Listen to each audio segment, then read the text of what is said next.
नया माशी साल आया और नया बजट हस्ब मामूल अनाउंस हो गया।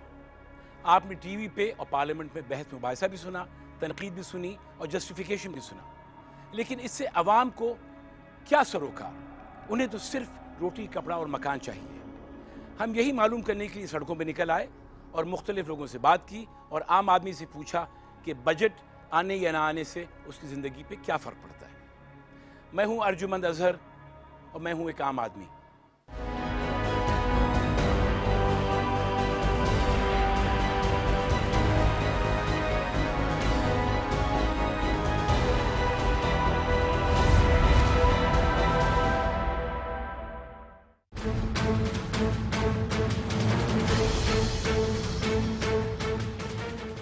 वफाकी मुलाजमीन की तनख्वाहों और रिटायर्ड मुलाजमीन की पेंशन में 7.5% इजाफा। मजदूर की कम अज कम उजरत 1000 बढ़ा दी गई। मोबाइल फोन, बिजली, किराए की मशीनरी, मिनरल वाटर, मशरूबात, डेयरी मसनूआत, मेकअप का सामान और सिगरेट महंगे। गाड़ियाँ, ईंट, बजरी, तामीराती मशीनरी सस्ती। ज़राअत, किसिस बाजार और कारोबारी तबके को मरात। वफाकी बजट में मुलाजमीन को 7.5% एडहॉक रिलीफ अलाउंस देने के अलावा मेडिकल अलाउंस में 25% इजाफे की तजवीज है। 2011 और 2012 के एडहॉक रिलीफ अलाउंसेस को पे स्केल्स में शामिल कर दिया जाएगा। हुकूमत ने और कैबिनेट ने आज फैसला किया कि इसको 5 नहीं 7.5% की एडहॉक रिलीफ दी जाए। वफाकी सतह के तमाम पेंशनर्स की पेंशन, जिसमें सिविल और आर्म फोर्सेस दोनों शामिल होते हैं, उनकी भी जो पेंशन है 1 जुलाई 2015 से उनकी भी पेंशन को 7.5% का इजाफा किया जा रहा है। बजट में छोटे तनख्वाहदार और गैर तनख्वाहदार अफराद के लिए टैक्स की शरह में 3% कमी की गई है। वजीर खजाना ने राइस मिल्स के लिए टैक्स में 1 साल की छूट और छोटे जिम्मेदारों को सोलर ट्यूब वेल के लिए आसान कर्जों समेत ज़रूरी शोबे के लिए कई मराहत का ऐलान किया। आइंदा बरस के लिए हम इस 500 अरब के हदफ को मजीद 20% बढ़ा के एग्रीकल्चर लोन और क्रेडिट को 600 अरब रुपए का नया हदफ मुकर्रर कर रहे हैं। दहशत गर्दी से मुतासरीन की बहाली के लिए 50 करोड़ रुपए से ज्यादा आमदन वाले इदारों और अफराद पर 4% वन टाइम टैक्स आयद कर दिया गया है। बजट में MA पास 50,000 नौजवानों को इंटर्नशिप देने का ऐलान किया गया है। बेरोजगार नौजवानों के लिए कर्जों पर शरह सूद 8% से कम करके 6% कर दी गई है।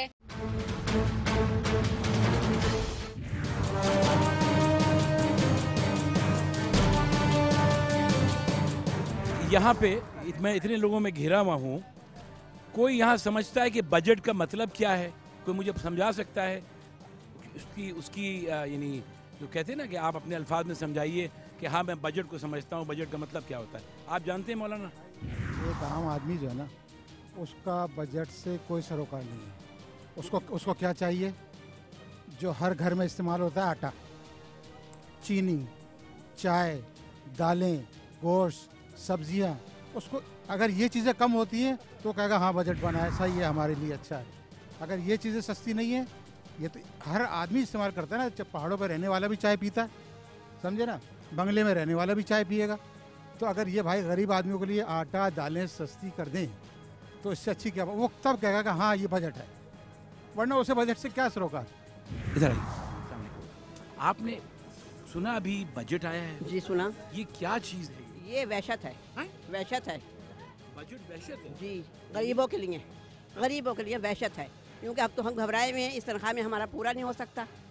दाल देखिए, जो 35 रुपए थी 45 रुपए हो गई। भाई हुकूमत, सियासतदान सब एक दूसरे को बड़ी मुबारकबाद पेश कर रहे हैं। तो आपके ख्याल में बजट में, मैं आपसे, बजट में कुछ नहीं मिला आपको? कुछ सारे मिला, गया हमारे पास से जा रहा है कि मिला? कमाल कर रहे हैं आप भी। और हमारे पास से जा रहा है, हमारी तनख्वाहें 70% बढ़ा दी। वाह, एहसान कर दिया कौम पर, माशाल्लाह। अल्लाह ना तो ऐसे, बस क्या कह सकती हूँ, कुछ नहीं कह सकती। शर्म आनी चाहिए उनको, बेगैरतों को। इस तरह से जैसे दालों पे, चावल पे बजट आया, बजट में इन्होंने फिर बड़े पैसे बढ़ा दिए। अब ये दावे तो करते हैं कि जलसे जुलूसों में बड़े बड़े दावे करते हैं कि हम ये कर देंगे, आने के बाद वो कर देंगे। गरीब आदमी धूप में खड़े होकर वोट डालता है इनको कि चलो आगे हमारे लिए आसानी पैदा करेंगे। ये लोग आगे आसानी ये पैदा कर रहे हैं हम लोगों के लिए कि हम लोगों के मुंह से जो है वो रोटी का निवाला छीनने के चक्कर में लग गए। सही है ना, मज़ीद परेशानियाँ बढ़ा रहे हैं, तनख्वाहें बढ़ा नहीं रहे, रोज़गार ख़त्म होते जा रहे हैं। जो इनका स्विस बैंक में जो पैसा रखा हुआ है, बड़े बड़े जो सियासतदान, ये आप दिखाइएगा आप स्विस बैंक में और यहाँ पर जो है पैसा इन लोगों का, वो सब ला के स्टेट बैंक में जमा कराएं ताकि हमारी मईशत अप हो। सही है, पैसा हमारा अप हो, पैसा अप होगा, मईशत हमारी चलेगी, फैक्ट्री इंडस्ट्री लगाएंगे। देखिए आप एक्सपर्ट हैं, ये सारा दाल चावल ये जो सब सिलसिला है बजट के बाद, महंगाई बढ़ गई है, रमज़ान सर पे खड़े हुए या महंगाई कम हुई, आप मुझे बताइए। ये मुल्क शरीफों का नहीं है, ये मुल्क 2 नंबर लुटेरों का, ये मुल्क 2 नंबर लुटेरों का, सियासतदानों का रह चुका है। शरीफ आदमी का मुल्क नहीं है, ये गरीब आदमी पिस रहा है। आप घर का कैसे चला पाती हैं, किस तरह आप घर का बजट कैसे बनाती हैं? का बजट किस तरह बनाते हैं? 18,000 रुपये सैलरी है, बस अल्लाह जानता है और हम जानते हैं किस तरह चलाते हैं, किस तरह मैनेज करते हैं, बच्चों को पढ़ाते हैं, किस तरह बच्चों की फ़ीसें देते हैं। 18,000 रुपये का सैलरी है, 35,000 का घर का खर्चा है मैक्सिमम, 30 से 35,000 का। चलिए ये सामान ही आज के 15,000 का। ये मैं आपको मौका दे रहा हूँ, आप जो कहेंगी ये सीधा अल्लाह करे कि हुक्मरान जो साहिब इख्तिदार हैं या जिनके पास है, अल्लाह करे वो देखें और कुछ इससे सबक लें। अवामी हाकिम आए ना, अवामी लोग आए, लोग उनसे मोहब्बत करेंगे, अवाम से जो मोहब्बत करेगा वो सहूलतें भी देगा। जो अवाम से मोहब्बत नहीं करेंगे वो बजट भी अच्छा नहीं बनाएंगे। जब बजट ही अच्छा नहीं बनाएंगे तो अवाम को सहूलतें कहाँ से देंगे? इसलिए अवाम मज़ीद से मज़ीद परेशान होगी, आए दिन रोती रहेगी और कहती रहेगी बस यही हो गया, ये हो गया बस। 4,500 आदमियों का आपने खुद सामान, आप लोगों ने खुद हमारी जो है ना वहाँ पे प्रेस क्लब पे हम लोगों ने धरने दिया था, हम लोगों ने एहतजाज किया था। आज मैं वही हूँ, 4,500 में से एक आदमी हूँ मैं, और मेरा घर किस तरह चल रहा है अभी ये मैं जानता हूँ। जो मेरे को बेरोज़गार किया गया ना, किया जो इन्होंने, और हुक्मरान पूरा पाकिस्तान देख रहा था, पूरी दुनिया देख रही थी, किसी ने आवाज़ नहीं उठाई हम लोगों के लिए कि लोग बेरोज़गार हो रहे हैं। रोज़गार वाले जो बेरोज़गार हो रहे हैं, जो बेरोज़गार हैं उनको कहाँ से रोज़गार मिलेगा इस पाकिस्तान में?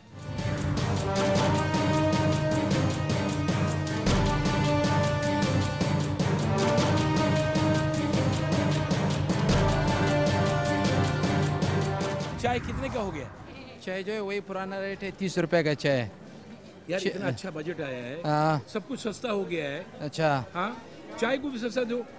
चाय भी पत्ती भी सस्ता है और चीनी भी सस्ता है, दूध भी रोज़ बरोज़ बढ़ता जा रहा है। 75 रुपए का अभी 85 रुपए किलो जा रहा है दूध, पहले की तरह सस्ता नहीं है। मियाँ साहब जो है अभी रोज़ बरोज़ महंगाई और कर रहा है। अभी बजट आया है इस मुल्क में, बड़ी खुशखबरियाँ सुनने में आ रही हैं, मुबारकबाद दे रहे हैं, कुछ लोग तनकीद कर रहे हैं। आपकी कुछ समझ में आया कि हुआ क्या है?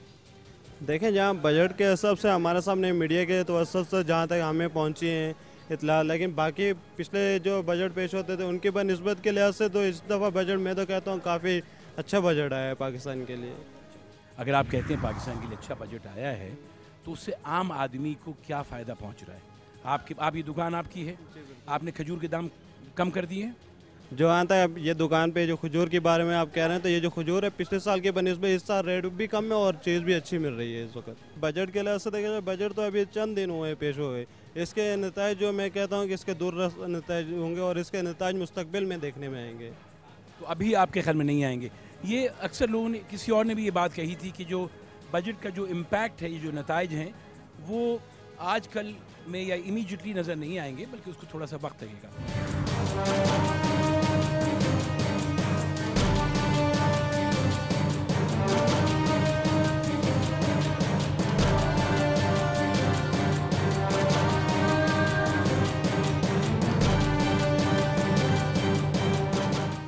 ₹300 किलो, 300 रुपये किलो। भाई पीछे से माल ही महंगा आ रहा है, यूँ प्राइस बढ़ गए। कहाँ से महंगा आ रहा है? जहाँ से हमारे पास माल आता है। भाई कमिश्नर साहब ने आज ये रेट दिया हमारे को 145 रुपये किलो जिंदा मुर्गी का। सही है, आज हमारे पास मुर्गी आई है 186 रुपये किलो बेचने के लिए। 40 रुपये कौन मरेगा ये से भाई? ये चीज़ का तो जवाब तो ये पीछे से कौन है जो कंट्रोल करता है? कोई माफिया है? कोई पोल्ट्री का कोई वो नहीं है। हमारे को सुबह इधर गाड़ियाँ खड़ी होती हैं बाहर, आप आओ रेम्बो सेंटर के बाहर सुबह गाड़ियाँ खड़ी होती हैं, आप जौन सी गाड़ी वाले से पूछो वो यही रेट बताएगा। अब ये है कि कमिश्नर साहब या तो हमारे को माल रेट का तो हम बेचें, आगे रेट मार देते हैं, 4-5 हज़ार रुपये दुकान से ले जाते हैं। जबकि इधर आते हैं हमारे 11-11 हज़ार 15-15 हज़ार के जुर्माने करते हैं और रसीद तलक नहीं देते हैं जुर्माने की। ये कौन सा कानून है? अच्छा मैं बताता हूँ, आता हूँ आप तक। तो आप एक सेकेंड आप कह रहे हैं 15,000 रुपये का जुर्माना आप पे कमिश्नर साहब लगाते हैं और आपको रसीद नहीं मिलती इसकी, तो कहाँ जाता है ये पैसा भाई? ये तो इनसे तो पूछो ना कि ये कौन सा कानून है, ये किस चीज़ का है जुर्माना। ये हमको यहाँ हिरोन चरस थोड़ी बेच रहे हैं, हम इधर मुर्गी का काम कर रहे हैं और छोटे छोटे पतारे लगे हैं हमारे। या तो कमिश्नर साहब हमें 145 रुपये किलो आज मुर्गी दें, बोला भाई बेचो, फिर तो हम 145 रुपये बेचेंगे। 10 मिनट बाद 15 मिनट बाद पता चल जाएगा भाई कमिश्नर आ रहे हैं, यहाँ भागना पड़ता है दुकानें बंद करके हम लोगों को। क्या हम हिरोन चरस बेच रहे हैं? आप शराब ले लो, खुलेआम बिक रही है, चरस खुलेआम बिक रही है, गुटखे मैनपुरी, दुनिया का नशा खुलेआम बिक रहा है। ये दुकानदारों को रोजी कमाने वालों के लिए जुल्म है। क्या किस चीज़ का जुल्म है? यहाँ से ऐसे उठा के ले आते हैं ऐसे कि हिरोन चरस बेच रहे हैं। आप हिरोन चरस ले लो, खुलेआम मिलेगी आपको रोडों के ऊपर। कहाँ मिलेगी? हर जगह, जिधर मर्जी चले जाओ यार, हर चीज़, हर नशा, रोडों पे नशे मिल रहे हैं आपको। शराब के स्टोर बने हुए। एम्प्रेस मार्केट में मैं खड़ा हुआ हूँ, यहाँ पे चरस और शराब और नशा कहाँ मिलता है? तो सब मिल रहा है ना यार, लोग बाग आ रहे हैं, ले लेके आ रहे हैं, कहाँ से आ रहे हैं?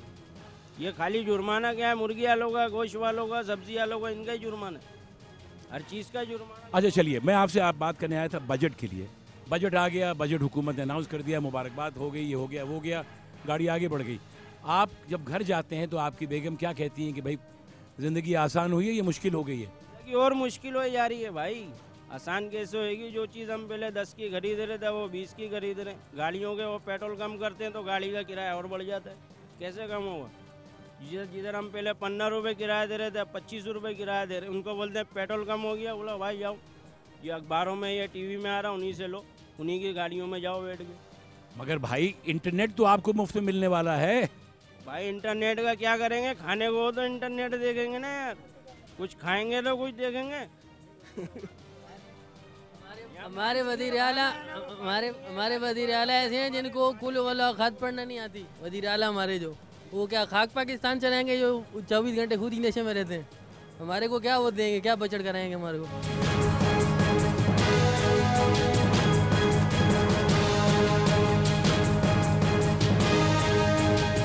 अस्सलामुअलैकुम, कैसी हैं आप? आप क्या कर रही हैं? मैं यहाँ लहसुन और थोड़ा सा अदरक वगैरह ये लेने आई, देसी अदरक, क्योंकि वो मिल नहीं रही है कहीं भी ना। देसी अदरक नहीं मिल रही है? नहीं, यहीं मिली है मुझको ना, और मेरी मार्केट में कहीं भी नहीं। मैं वाटर पंप से आई हूँ। ये अभी बजट अनाउंस हुआ है, इसमें दाम बढ़ गए घट गए? घट कहाँ गए, ये तो हमारी जान कमर तोड़ दी उस बजट ने तो। क्यों कमर तोड़ दी? बहुत महंगाई बढ़ गई है बेइंतहा। घर चलाने वाली खवातीन होती हैं, बेइंतहा वो परेशान है कि किस तरह से घर को लेकर चले, मैनेज करें, किस तरह से इनको ना। अच्छा, सबसे ज़्यादा कहाँ पे आपको इफेक्ट हुआ है? गोश्त पे हुआ है, दूध पे हुआ है, मक्खन, घी या सब्जी? ओवरऑल तमाम आइटम्स पे कोई मतलब कोई एक कोई चीज़ को आप नहीं लेके कह सकती है। अदरक है तो आप देखिए इतने रेट हाई कर दिए उन्होंने। लहसुन है, एक जनरल जो घर में हम खाना पकाने वाले ही आइटम इतने महंगे हों तो बताएं घर कैसे चलेगा? अदरक और टमाटर की क्या रेट? टमाटर तो काफ़ी 50 रुपये किलो अभी हुए हैं, इससे पहले तो 80 रुपये किलो थे। टमाटर 2 हफ्ते पहले 100 रुपये किलो नहीं था? जी। तो ये जो बजट है इसमें आप सब नहीं समझती कि इसमें ये आवाम के लिए फ़ायदेमंद है किसी तरह से? आवाम के लिए तो फ़ायदेमंद नहीं हुआ अभी तक इतने सालों से बजट आया, आवाम के लिए कोई फ़ायदा नहीं। लेकिन बजट का आप ये भी तो मानेगी ना कि 1 हफ्ता हुआ है, आहिस्ता इसका इम्पैक्ट आता है। लेकिन अच्छा चलिए, रमज़ान में आप क्या देखती हैं? चीज़ें बढ़ रही हैं घट रही हैं? नहीं, रमज़ान में तो ऑफ़र वो मॉल वगैरह में उन्होंने लगाई हुई है, तो वो ऑफ़र्स में ये कि फ़ायदा हुआ है कि ऑयल्स वगैरह जो मैं एक 900 का लेकर आती थी वो 838 का मिला मुझको जी। और तकरीबन कुछ ऐसे मॉल्स हैं जिन पे ना उन्होंने डिस्काउंट पैकेज रखा है। हाँ, वैसे तमाम मार्केट में ऐसा कुछ नहीं है। वो तो लग रहा है कि शक्कर लेने गई हैं तो शक्कर कह रहे 60 रुपये किलो, जो 54 पर केजी था वो आज है ना 60 रुपीज़ किलो। तो आप ओवरऑल खुश नहीं हैं बजट से? बिल्कुल नहीं है। आवाम के लिए तो बहुत ज़्यादा प्रॉब्लम है। आवाम के लिए तो कुछ तो फ़ायदा करें ताकि आवाम कुछ तो हो गवर्नमेंट से। गवर्नमेंट तो कहीं से भी रिलीफ नहीं दे रही है आवाम को।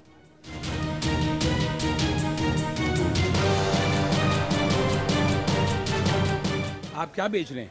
माचिस बेचते हैं। माचिस से बेच रहे हैं। अच्छा, ये बताइए, आप बहुत अरसे से लगता है कि एम्प्रेस मार्केट में आप माचिसें बेच रहे हैं? जिया के ज़माने से। जिया के ज़माने से? अच्छा, ये बताइए कि अभी इन्होंने बजट अनाउंस किया हुकूमत ने, है? हाँ। तो इस बजट का क्या नतीजा निकला? कुछ फ़ायदा नहीं, कुछ फ़ायदा। हाँ, फ़ायदा होगा वज़ीर आज़म को, सदर को।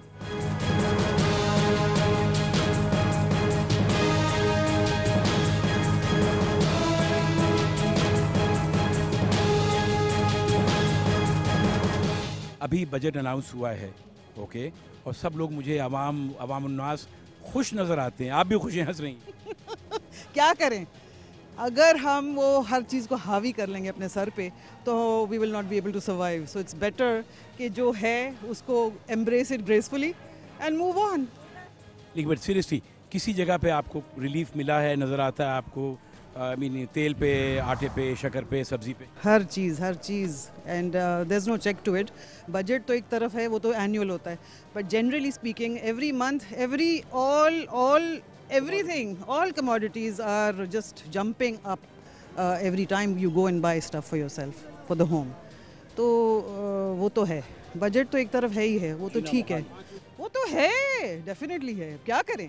पिछले हफ्ते बजट अनाउंस हो गया, हुकूमत ने आपस में एक दूसरे को मुबारकबाद दे दी, ऑपोजिशन मेंबर्स ने इख्तिलाफ इसलिए किया कि उनको कुछ तो करना था, कुछ तो दिखाना था। बहरहाल हम कैमरा टीम को लेकर सड़कों पे निकल आए, एम्प्रेस मार्केट में फिरते रहे, गरीब आवाम से, मिडिल क्लास से, अपर मिडिल क्लास से गुफ्तगू की और अंदाज़ा ये लगाया कि इस बजट का फ़ायदा इनको नहीं हुआ है। और सच्ची बात तो ये, इनको कोई सरोकार भी नहीं है। ये सिर्फ चाहते हैं कि इनको सस्ता आटा मिले, पीने का पानी मिले, शक्कर मिले और इस किस्म की जो रोज़मर्रा की अशिया हैं वो सस्ती मिले। हमने देखा कि इस बजट के अनाउंसमेंट के बाद लोग आपको खुश नज़र नहीं आते।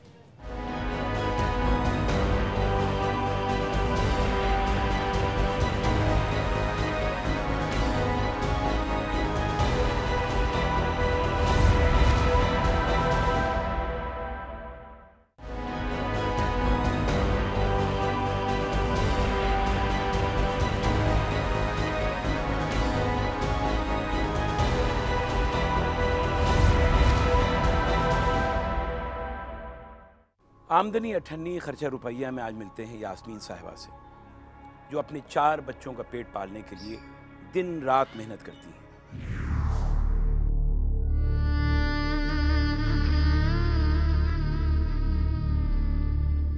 बहुत सारे आम लोगों की तरह यास्मीन भी कराची के इलाके औरंगी टाउन की रिहायशी है।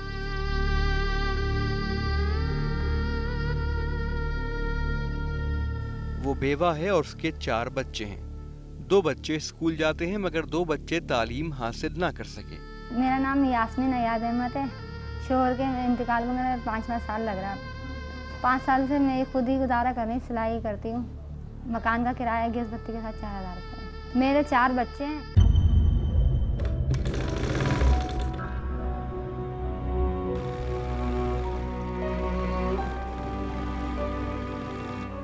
यास्मीन लोगों के कपड़े सीकर गुजारा करती है, मगर किराए के मकान में रहते हुए उसका गुजारा इंतहाई मुश्किल से होता है। आखिरी दिनों में ज़रा मुश्किल आती है तो ज़रा तंगी हो जाती है, फिर जब किराया देते हैं जब भी तंगी होती है थोड़ा।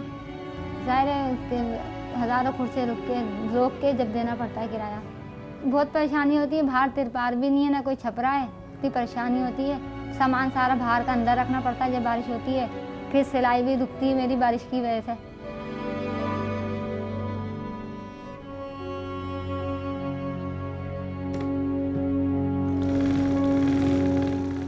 यास्मीन को घर के अखराजात पूरे करने के लिए दिन भर सिलाई मशीन चलाना पड़ती है और ये सिलसिला सिर्फ उस वक्त ही रुकता है जब लोड शेडिंग की वजह से बिजली चली जाती है। जब लाइट जाती है तो मैं घर का काम करती हूँ, जब लाइट आ जाती है तो फिर मैं सिलाई का काम करती हूँ।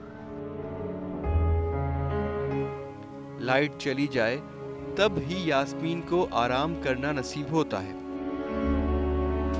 और वो अपने घर की सफाई में मसरूफ हो जाती है। स्कूल से वापस आने वाली छोटी बच्ची अपनी क्लास फेलोज की तरह मुख्तलिफ चीजें खरीदने की फरमाइश करती है। हमारी क्लास में एक लड़की आई थी हमारे स्कूल में, इतनी अच्छी फ्रॉक पहन के, मेरे को भी वही फ्रॉक चाहिए। नहीं, मैं नहीं दिला सकती, मेरी इतनी गुंजाइश नहीं।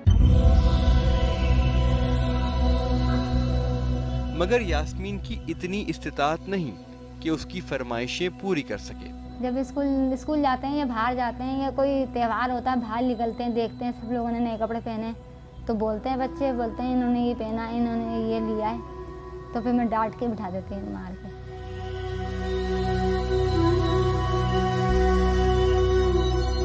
ख्वाहिश पूरी नहीं होती तो फिर बच्चे दुखी भी होते हैं, फिर वो खुद मैं भी दुखी होती हूँ ज़ाहिर है।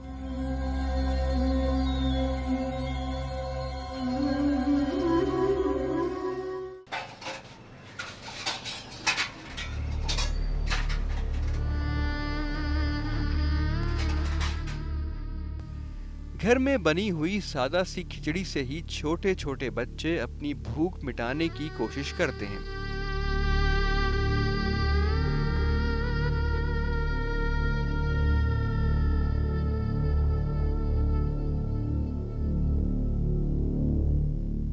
और काम से वापस आने वाला बड़ा बच्चा भी बचे बचाए खाने से ही अपना पेट भरने की कोशिश करता है, जो कि बहुत कम होता है, मगर वो क्या कर सकता है। कोई पैसे नहीं देता, जैसे यानी कि कोई आया नहीं, यानी कि कस्टमर आया नहीं, किसी ने पैसे नहीं दिए, हर रोज़ तो कोई आता नहीं है ना, तो किसी दिन नहीं आए, मेरे पास पैसे नहीं है, तो फिर मैं बाज़ार नहीं जाती, यानी कि घर में जो कुछ होता है वही पका लेती हूँ।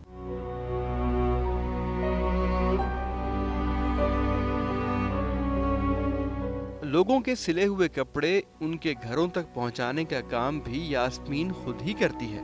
5-6 हज़ार रुपये का खर्चा आता है किचन का ना, बस जितने में 400-500 रुपये रोज़ का जो काम करती हूँ ना, 400 का भी 300 जितने का, बस मैं जाती हूँ रोज़ का सौदा ले आके। अगर किसी दिन सिलाई वाले ने पैसे नहीं दिए ना, उस दिन मेरे पैसे नहीं होते। मगर ये जरूरी नहीं कि हर घर से उसे उसकी उजरत भी मिल जाए।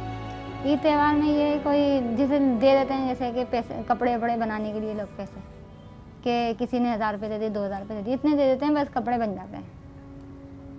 जैसे इनकी फुप्पो ने दे दिए, ये हमारे किसी रिश्तेदार ने दे दिए, ऐसे नहीं जैसे गैरों ने, जैसे इन्होंने नहीं, जैसे अपनों ने, जिनको पता है हमारे हालात, वो फिर कपड़े बनाने के लिए पैसे देते हैं। इस तरह कपड़े बन जाते हैं, वरना पूरा साल हो जाता है हमारे कपड़े बनते नहीं है, ना कोई नई चीज़ आती है।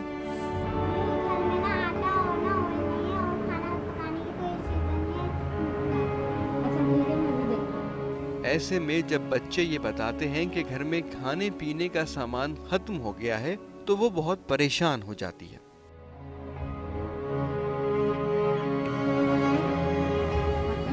कैसी हो? हाँ ठीक है। और तुम कैसे आई? मेरे को पैसों की जरूरत पड़ गई थी, 2000 की पैसे लेना है, मैंने अम्मी वजह से पैसे लेके आऊँ 2000 रुपये।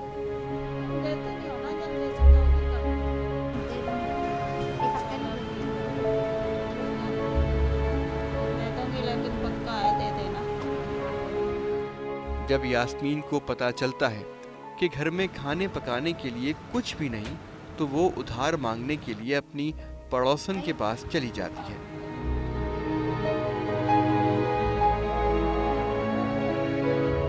लड़के को मैंने लगाया सिलाई का काम सीखने के लिए, अभी 3-4 दिन ही हुए हैं इसको लगाए हुए।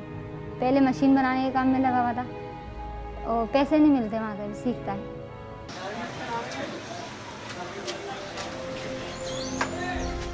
यास्मीन का बड़ा बेटा गारमेंट्स के कारखाने में काम सीख रहा है,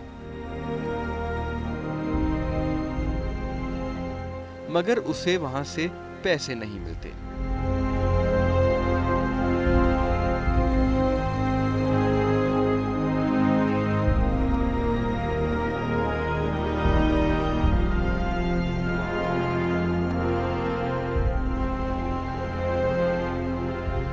अगर छोटी मोटी कोई 250-500 रुपये की बिस्की भी डालते हैं, वो भी घर में खर्च हो जाती है, यानी कि जमा ही नहीं हो पाती। और अभी किराया देने के बाद कहाँ इतनी बचत होती है जो कहीं जमा करें। यास्मीन की जेठानी गाहे बगाहे उससे मिलने के लिए आती है। वो हंसते सितात यास्मीन की इमदाद भी करती है, मगर उसकी माली हालत भी इतनी अच्छी नहीं है। अम्मी के बीसीसी के पैसे रखे होते ना, उधार ले तो लेती, लेकिन महीनों में देती फिर अम्मी के। फिर अम्मी समझती है ना, तो उधार तो दे देती है, लेकिन उधार ज़रा देर से उतरता है। यानी कि फिर मैं काम वाम करती हूँ, फिर उधार उतारती, यानी फिर मुश्किल हो जाता है, यानी कि फिर तंगी करके उधार देना।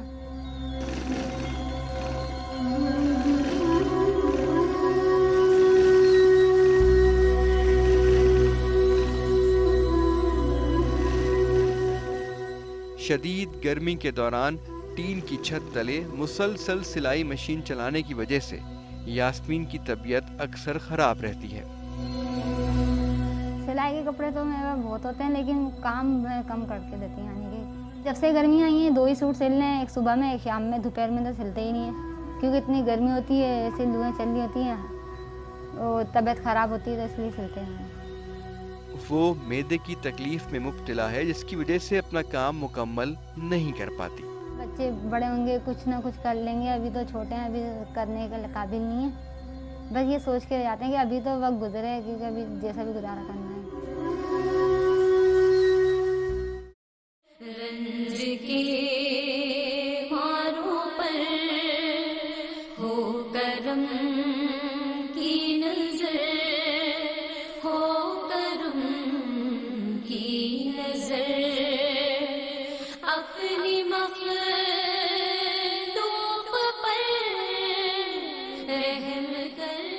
तमाम तर परेशानियों के बावजूद यास्मीन किसी के सामने हाथ नहीं फैलाती और अपने अल्लाह की रहमत से नाउमीद भी नहीं होती।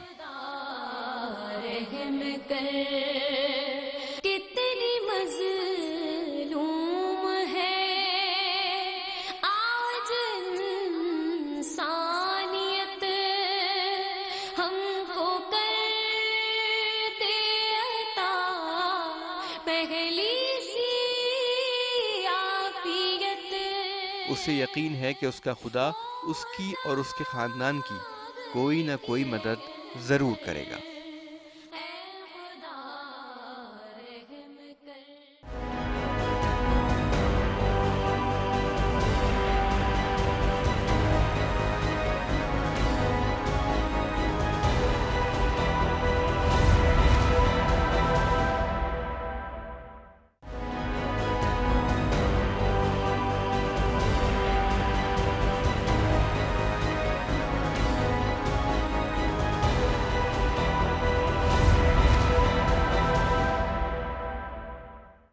पिछले कई महीनों से नाबीना अफराद पंजाब हुकूमत से अपने हुकूक की जंग लड़ रहे हैं। उनसे कई वादे किए गए, लेकिन अफसोस ये कहना पड़ता है कि उन सारे वादों के बाद भी उनके हालात में कोई तब्दीली नहीं आई।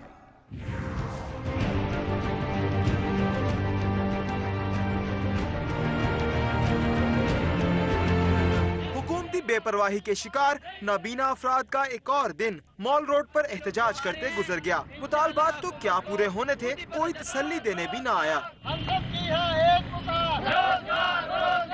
बसारत से महरूम इन मुतासिरीन के हौसले दिन भर मौसम की सख्ती झेलने के बाद भी बुलंद नजर आए। चेरिंग क्रॉस पर दिए गए धरने के शुरका का कहना था कि हुकूमती नुमाइंदे उनके साथ मुसलसल झूठ बोल रहे हैं, लेकिन वो अपने मुतालबात की मंजूरी तक पीछे नहीं हटेंगे। वज़ीर आला साहब, हमें आपसे ये उम्मीद नहीं थी कि आप इतने बेहिस होंगे। मुझे इंतहाई अफसोस के साथ कहना पड़ रहा है कि आप लोग हमारी तरफ तवज्जो नहीं दे रहे हैं। हमारा उस वक्त तक एहतजाज जारी रहेगा जब तक कि हमारे जो मुतालबात हैं वो पूरे नहीं किए जाते। हमें जॉब मिले, परमानेंट मिले और रेगुलर मिले। हमें आज भी हम इसीलिए खड़े हुए हैं, जब तक हमारा काम नहीं होगा हम यहाँ से नहीं जाने वाले। नाबीना अफराद के एहतजाज के दौरान शदीद गर्मी में मॉल रोड की बंदिश से ट्रैफिक का निजाम बुरी तरह मुतासिर हुआ और शहरी परेशान नजर आए। एक बार फिर ट्रैफिक पुलिस ने मोटरसाइकिल चलाने वालों पर हेलमेट पहनने की पाबंदी आयद कर दी, लेकिन देखने में ये आया कि इसके साथ साथ मुनाफाखोरों ने हेलमेट्स की प्राइस में भी इजाफा कर दिया।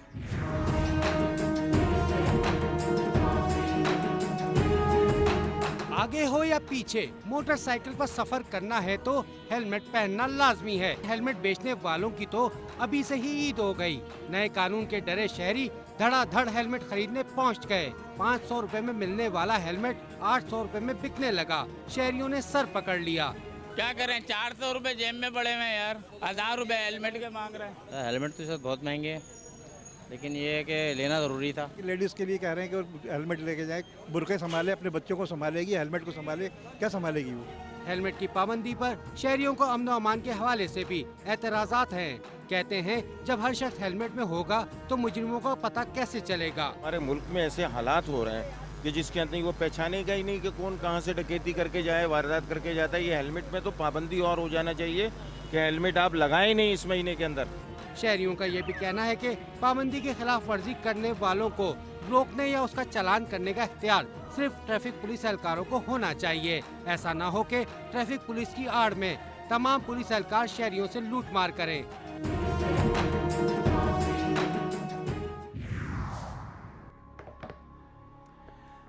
पानी के मसाइल रोज बरोज कम होने की जगह बढ़ते जा रहे हैं।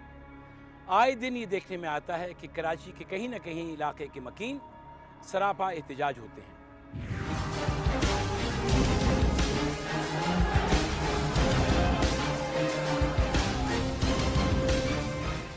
कराची में पानी का शदीद बहरान, बूंद बूंद को तरसते कराची के अवाम। Baldia town, Orangi town, north Karachi, Malir और कोरंगी के बेशतर इलाकों में पानी का बदतरीन बहरान। हुकूमती दावे और वादे धरे के धरे रह गए। वजीर बल्दियात शर्जील इनाम मेमन की जानिब से ऐलान करदा फ्री टैंकर सर्विसेज के दावे भी हवा की नजर हो गए। मुतासिरा इलाकों के मकीन ताहाल पानी की नेमत से महरूम हैं।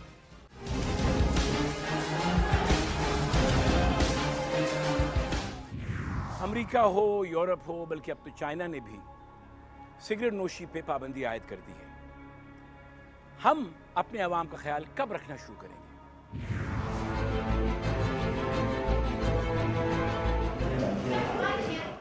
हमारे मुल्क में पब्लिक मुकामात पर सिगरेट नोशी करने पर कोई पाबंदी नहीं होती। यहाँ तक के बसों और वैगनों में भी सिगरेट नोशी करने वाले मजे से धुआं उड़ाते हुए सफर करते नजर आते हैं।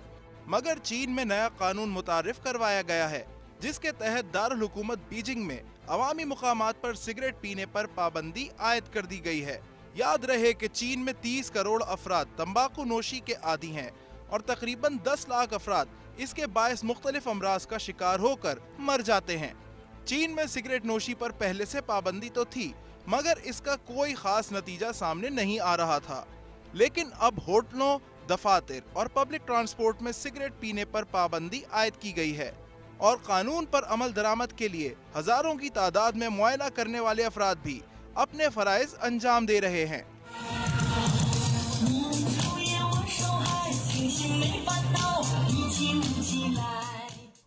एक बार फिर बजट पेश किया गया और एक बार फिर अवाम की उम्मीदों पे पानी फिर गया।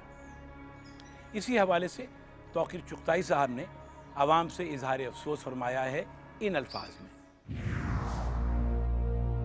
चारों जानिब भूख है, दुख है, बच्चों की तालीम का गम है।